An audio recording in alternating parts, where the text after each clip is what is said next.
Have you ever asked yourself why your 4-year-old or your 3-year-old cannot even read? Is it not disturbing that your little child that you pay school fee for, the little child that you send to school, have you ever asked why that child hasn't even started reading? Really, it is a concern if your child hasn't started reading.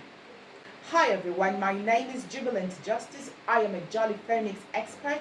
I've been teaching Jolly Phonics for the past 5 years, and I've trained more than 3,000 teachers on how to effectively use phonics to make sure that the children will read on time. I am in the best position to tell you and to educate you Jolly Phonics. This month of June is the month of Jolly series. So I will be sharing with you a lot of expository things that will open your eyes to really understand why your child hasn't been reading, why it is very important for you as a parent to understand what happens in the school that your child attends, because you pay the school fee and you are the one that is involved. The responsibility and the future of those children are in your hands. So if your child grows up without understanding how to read, the problem is from you. So back to the question, why can't my 4 or my 3-year-old read? There is a problem with the foundation. Something is wrong somewhere, because tell me, how can I interpret the fact that I send my child to school and the child cannot read? So what you would do is this: go to the school that your child attends. Yes, go there, call the proprietor, ask of the phonics program that they teach in the school. They shouldn't just tell you, oh, phonics now, phonics. No, they should be able to define the particular phonics program that they use for the children. And as a school owner or educator or even a teacher, you should know the phonics program you use. It's been proven that Jolly Phonics is the most effective, efficient, most reliable. It is the only phonics program that if you can use it effectively and efficiently, your child should be able to start reading even from the age of 3. That means when your child gets to nursery 1, the child should be able to read. Ask me how. The other time I made a post on Facebook asking if you know of any school that teaches ABCD, because that's part of the problem. So as nursery 1 teacher, you are not supposed to stop teaching the children ABCD. You know why? They cannot read with ABCD. Add BAT. BAT cannot say anything. You need to start with the sound, and not just any sounds, jolly sounds. You need to start with the jolly sound as a teacher. So please, as a parent, go to the school, ask them the phonics program they undertake. If they tell you that it's Jolly Phonics, think about it. Has your child been coming home to read A, B, C, D, E, F, G, H? If your child has been doing that, it means the school doesn't really understand the science of Jolly Phonics. It means they are not really using it the appropriate way to make sure they get their results. So you need to ask questions. Now back to the school owners. When most people walk up to you and they tell you that they are Jolly Phonics teachers, you need to understand what they do. And you cannot really understand or ask the appropriate questions if you do not have the appropriate understanding and knowledge of that particular subject. So ask questions. Know what is happening. Be in the know. Gone are the days when we learn ABCD in the nursery school. You are supposed to stop teaching the sounds, because it is with the sounds that the children can be able to read. So look at it. The words make up the sounds make up the words make up the sentences make up the language, isn't it? So when you are giving John a literature piece and you're saying, John, read, John keeps looking at it, it doesn't make sense to him. He just keeps looking at it. It doesn't make sense. Stop spanking John, Auntie Folake. You don't have to spank John. The problem is from you. You need to teach John how to use the sounds to read. Because remember, you have been teaching the sound, the letters, instead of teaching the sound. How do you expect the child to read with that way? It's not possible. It's not a magic. So you need to start with the sounds. Let me tell you something. A good word recognition process leads to a good language recognition process. This is it. I told you that the words make up the sounds, right? So if a child can understand the sounds, he should be able to put them together, blend them together to be able to read the words.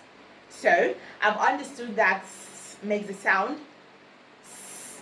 I have the sound a, and I have the sound t, right?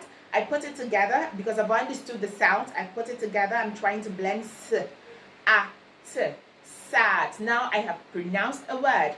So a child who has a good word recognition process, a child who can see a word and can recognize that this word is sat, means that the child will have a good language recognition process, because the child should be able to read the words, read the sentences, speak the language. But a child who has a poor word recognition process will definitely end up with a poor language recognition process. Are you seeing the relationship? So you need to put in more effort in making sure that your children would have a good recognition process. How can you do that? The foundation. How can you achieve that? Teaching the letter sounds. Teach the letter sounds and not the letter names. Start teaching the s, a, t, e, p, n, and leave A, B, C, D, E, F, G, H. That was taught in the 90s. That was what I learned in the early 1990s. That was what they taught us. That is no longer obtainable. That is an embarrassment to you as a teacher. So you need to redefine everything. Do it the appropriate way and you will get your results instantaneously. Because see, it works like magic. Jolly Phonics is a very interesting phonics program. And hello, Mr. Teacher. You cannot be a Jolly Phonics teacher and you're so serious. You can't, all right, children, open your book. I want you to turn to page. You have to play. You have to activate the fun button in you. Because you are teaching little children. Hello? So you were supposed to have the fun written all over you. Remember, when we say jolly, what comes to your mind? Play. Start playing. Be energetic. Let your children feel the fun in you. They should understand that there is a fire in your body that comes with teaching them. That's the way you also make them interested in what you were teaching. We know we've had people in the past we've had lecturers or teachers in the past whom we don't even like because they're so serious, because they spank us, because they're always picking at us. But you see that jolly teacher, that teacher that is always fun, the teacher that always loves, the teacher that easily relates to, that's the teacher we like his or her subject, because hello, there is fun with this teacher. So when you are teaching Jolly Phonics, you need to be happy. Jolly Phonics sound put together. Learning sounds through a playway method. So when you hear Jolly Phonics, what comes to your mind? A phonics program that is used to teach the children in a playway method. Jolly Phonics uses playway method to make sure that the children understand, to make sure that the children can read. Do you know that Jolly Phonics also teaches writing? So if you're having a challenge with writing correctly or writing neatly, please bring in Jolly Phonics. Another thing that I'll be talking to you about, things you never knew about Jolly Phonics, is the sound button. Have you heard of the word sound button? Do you think this button that has sounds in it? No. Let me show you something. Look at this. This has buttons in them. These things down here are not just for fancy. These are called sound buttons. This little dot here. So look at it. We have, how many letters do we have here? 1, 2, 3, 4, 5, 6. 6 letters. Does it mean we have 6 sounds? No. So what happens? We have 4 sounds. How do we know? Just count with the sound buttons. Those little black dots you see down here are called the sound buttons. So the first sound here is the sound. The second sound is the sound R. The third sound is the sound I, and the fourth sound is the sound T. Now, what is important of the sound button? The sound button helps you to understand the number of sounds that are in a particular word. So you're teaching nursery 1 third term, you should be able to know that sometimes you can give a child a word. The child should not just look at just trying to sound it, because look at it. If we try to sound this word, listen to the way it would sound. F, R, E, G, H, T. Verhegete. Do we have a word like that? Like verhegete? No. So this is another simple trick to teach the children sight words, okay, or tricky words. You tell the children that it has, look at the sound I. This IGH is sharing one sound button, and that is why the sound button is in the middle. So you see IGH are three sounds, there are three letters. However, we put it in the middle. In the middle of IGH is G. So it tells you that G is sharing the button, the sound with all of them. So it means we have 6 letters but 4 words. That is the beauty of sound button. Let me show you another flashcard. Look at another word. This is how many letters? 1, 2, 3, 4, 5. So let's find out. 5 letters. How many sounds? Let's come here. 1, 2, 3, 4. 4 sound buttons. There's a problem somewhere. Something is tricky here. What is it? It means that there are 2 sounds, there are 2 letters that are sharing one sound button, and it means we are going to put them together as one sound. So look at this. We have a sound, the T has its own sound button, the R has its own sound button. Now look at A. The sound A does not have its sound button, so it means that A and I, which is A, is sharing one sound button. And the beauty is this. If you look carefully, you would understand that the sound button for A is in between letter A and letter I. Can you see that? So it is A and the last is N. So you put it together to R. A-N. Train. Can you see that? That's the beauty of sound button.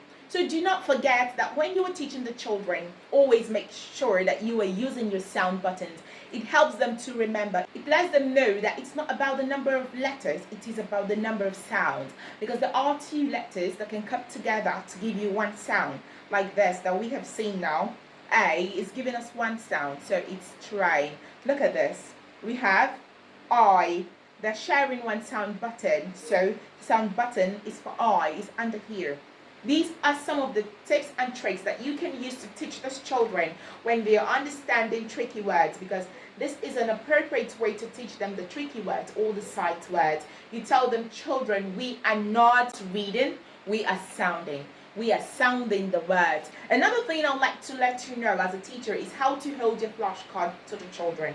So when you were teaching the children, do not hold the flashcard like this. Tell them, children, can you see it? You hold your flashcard just at the tip. You saw the way I've been holding it all along, right? So you just hold it at the tip. When you want to point, don't point this way. Don't put your hand and come over to the spot to point. You would be obstructing the letters. Your hand will act as a blockade to cover these other letters. What do? You have to come under to point this way, or you come up, use this finger to point this way. This is an appropriate way to hold up any flashcard. And did I also mention that any skill that you use, any skill that you learn with Jolly Phonics, you can use it to deploy it into teaching other subjects.